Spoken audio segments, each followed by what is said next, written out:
How to fix side button or power button not working on iPhone. Let's get started. Test if it's really dead. Press firmly but gently. Sometimes junk jams the click. Try pressing from different angles. Plug your phone in. Does the screen wake up? If so, it's only the button, not the phone. Next, clean around the button. Power off if possible. Use a soft brush or a dry toothbrush to clean around the button. Lightly blow compressed air to dislodge debris.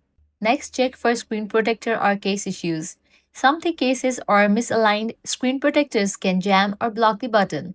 Take off the case plus protector, try again. Use AssistiveTouch as a backup. For that, launch settings, click on the option Accessibility, click on the option Touch, click on AssistiveTouch, enable for this option. This floating menu lets you lock screen, power off, take screenshots all without the physical button. Force restart without the button. Plug into a charger, wait, sometimes it auto reboots, or let the battery drain completely, then plug in. The phone will power on by itself. Check for iOS update. Head back, go to the option General, click on Software Update. If any updates are available, just update it. If it's physically stuck or you hear rattling inside, it's likely a hardware fault.